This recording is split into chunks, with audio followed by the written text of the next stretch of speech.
The Ukraine war in 2023 could be the end of Putin. So how exactly will the Ukraine war play out in 2023?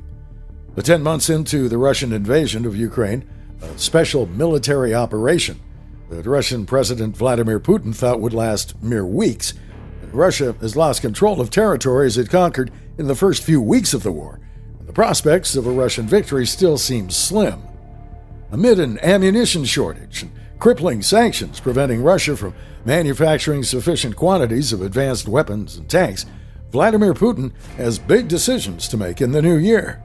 Add to that the likely withdrawal of Russian troops from the city of Kreminna in Luhansk Oblast, and Putin knows that without making major changes soon, 2023 will continue the pattern of Russian retreats until they're eventually forced back out of Ukraine.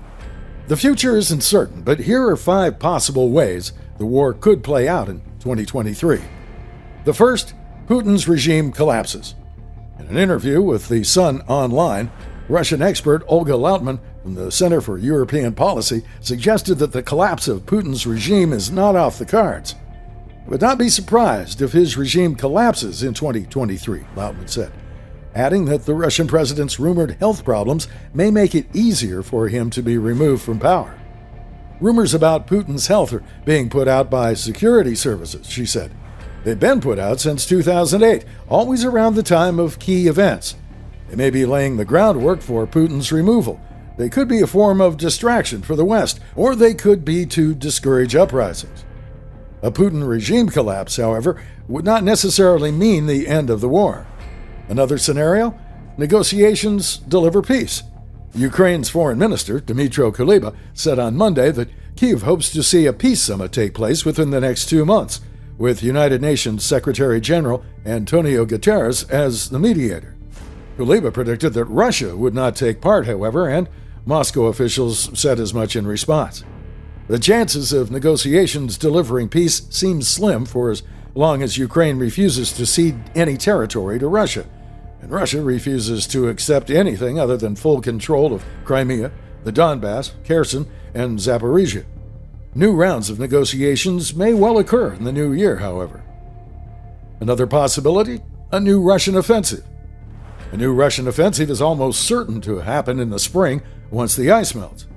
Kyiv believes that Russia is planning a massive new ground offensive in the new year, with President Volodymyr Zelensky and senior Ukrainian officials warning that they must not become complacent following recent withdrawals. The new offensive, officials believe, could come from the Donbass region or the south, or may even be directed at Kyiv.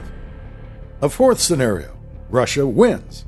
Russia may also win the war in Ukraine, though for this to occur, the West must stop delivering advanced weapons to Ukraine.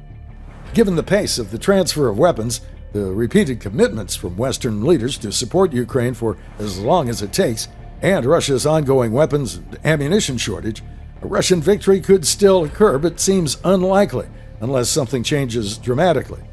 If Russia's rumored offensive in the new year ultimately fails, Putin may withdraw his troops.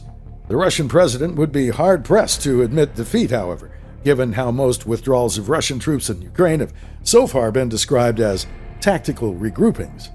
If Putin can't paint withdrawals as victories, and if he can't find anything to present to the Russian people as a positive outcome of the special military operation, then a full and permanent withdrawal is less likely to occur, and the next major withdrawals will simply be giving Moscow time to regroup, reconsider, and redeploy.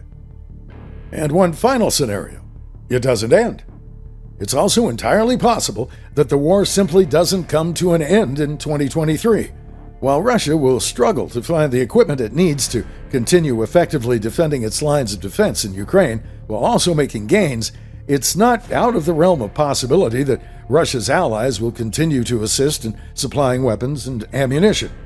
North Korea and Iran have, after all, already shown that they're willing to support Putin as much as they can.